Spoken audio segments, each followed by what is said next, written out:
Milan ditinggal salah satu bintangnya. Menurut laporan dari Tuttosport, AC Milan kemungkinan besar akan ditinggal salah satu pemain bintangnya. Padahal menurut jadwal mereka bakal bertarung di leg pertama babak 32 besar Liga Eropa pertengahan pekan ini.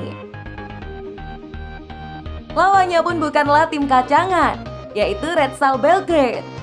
Mengerikannya, AC Milan harus melawat ke kandang Red Star Belgrade yang berada di Serbia dan terkenal angker.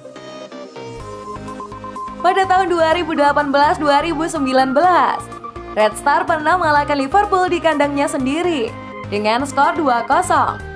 Pada saat itu, Liverpool akhirnya menjadi juara Liga Champions. Oleh karena itu, melawat ke markas Red Star Belgrade tentu tidak akan mudah bagi Milan. Apalagi belakangan ini Milan seperti mulai kehabisan bensin di Serie A Italia, hingga akhirnya dikudeta dari puncak klasemen oleh Inter. Jadi melawat ke markas Red Star Belgrade, AC Milan diharapkan bisa bermain dengan kekuatan terbaik. Sialnya, salah satu pilar AC Milan di lini pertahanan dilaporkan kemungkinan absen saat bertanding di Liga Eropa.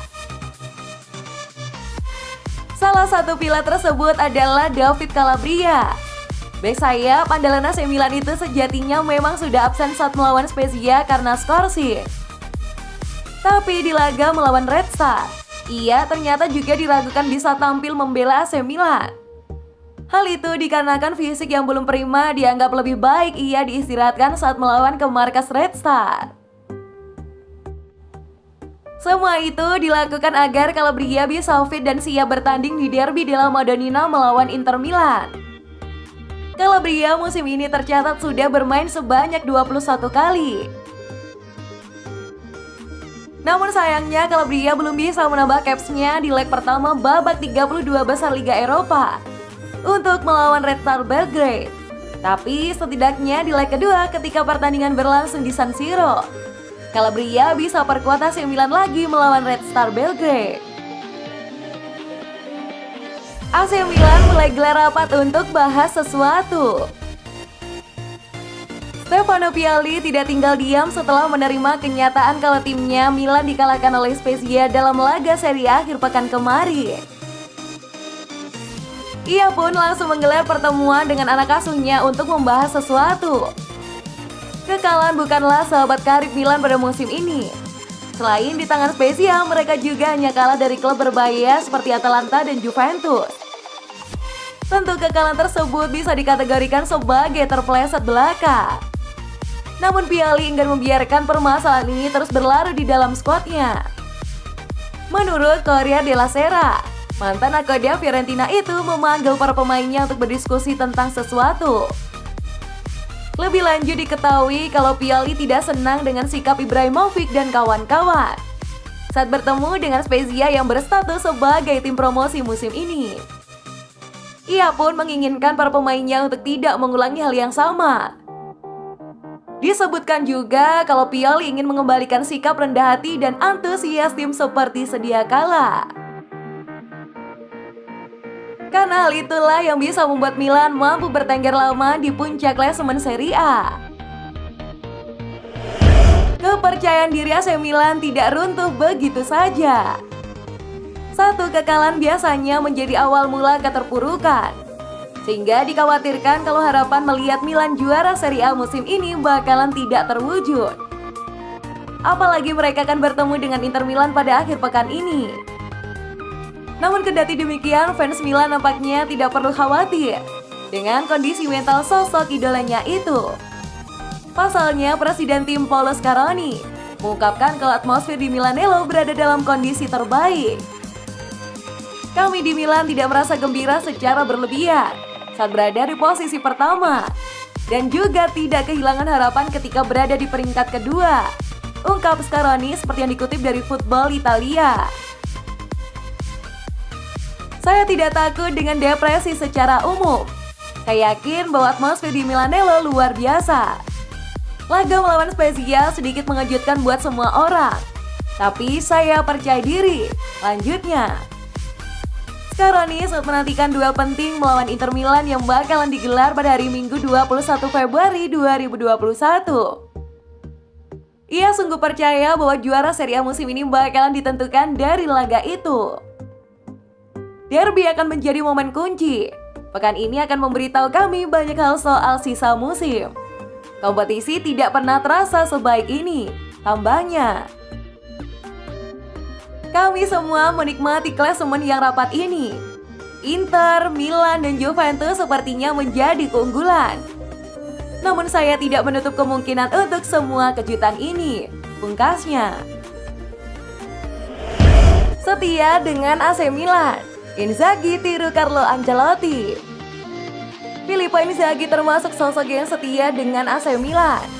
Ia tercatat membela Rossoneri selama 11 tahun dari tahun 2001 sampai 2012. Selama menjadi pasukan merah hitam, Inzaghi telah berkontribusi dalam perayaan 2 Scudetto, 2 gelar Liga Champions, 2 piala Super UEFA, 1 piala dunia antar klub FIFA, dan 1 Coppa Italia. Sempat 2 tahun melatih AC Milan Primavera, kemudian semusim menukangi tim senior pada tahun 2014-2015. Inzaghi kini bekerja sebagai allenatore tim promosi Benevento yang sukses memenangi divisi kedua Liga Italia Serie B musim 2019-2020. Dan menariknya, Inzaghi masih memiliki rasa cinta terhadap AC Milan. Ia bahkan siap menolak tawaran mengelola rival sekota Inter Milan. Saya seorang profesional, tetapi sangat terikat dengan sejarah Milan. Saya suka atmosfer yang tercipta di stadion. Semangat para fans, ungkap Inzaghi kepada Domenica Sportiva. Akan sangat sulit bagi saya untuk membela ke Inter. Ya, sedikit mirip dengan Ancelotti. Dia melatih di mana saja kecuali Nerazzurri, imbuhnya. Pentingnya San Siro bagi pondasi perkembangan AC Milan. CEO AC Milan Ivan Gazidis melayangkan pandangannya terhadap pentingnya Stadion San Siro bagi perkembangan timnya pada masa mendatang. Ex-petinggi Arsenal itu menyebutkan keberadaan Stadion San Siro menjadi salah satu sisi yang patut diberikan perhatian lebih oleh semua komponen tim Rossoneri. Gazidis pun mengajak agar para penggemar AC Milan merasa bangga karena memiliki salah satu stadion terindah di dunia. Ada beberapa pilar yang menjadi dasar pertumbuhan tim kami. Salah satunya adalah stadion, ungkap Gazidis dilansir dari Sempre Milan. Ayo bermain di San Siro, salah satu stadion terindah dunia. Itu adalah institusi penting untuk klub dan kota Milan, tukasnya menambahkan. Lebih lanjut, Gazidis juga membeberkan rencana perihal kerja sama Milan dengan pemerintah setempat untuk mengembangkan stadion itu. Selama 2 tahun terakhir kami telah membuat banyak kemajuan dalam topik ini, jujur Gazidis. Kami telah menerima persetujuan awal dari pemerintah kota Milan. Kami telah mengembangkan rencana untuk menjadikan stadion terbaik di dunia. Semua itu dimungkinkan apalagi ada 2 raksasa sepak bola Italia, yaitu Milan dan Inter yang berbagi stadion, jelasnya. Tidak hanya berbicara pentingnya dalam mengembangkan keberadaan stadion saja, Gazidis juga memiliki gagasan penting dalam memodernisasi klub ke arah digital untuk bisa menjangkau penggemar di seluruh dunia. Ini akan memungkinkan kami melakukan hal yang sangat istimewa. Ini akan menjadi ikon, ungkapnya. Pilar kedua adalah memodernisasi klub, mengembangkan digitalisasi klub untuk menjangkau sebanyak mungkin penggemar di seluruh dunia. Dari sudut pandang ini kami akan tumbuh dan berkembang secara nyata.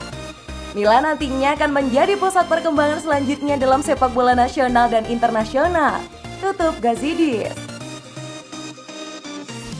Tentu menarik untuk melihat bagaimana keberjalanan proyek besar yang akan dijalankan Milan dalam beberapa tahun ke depan.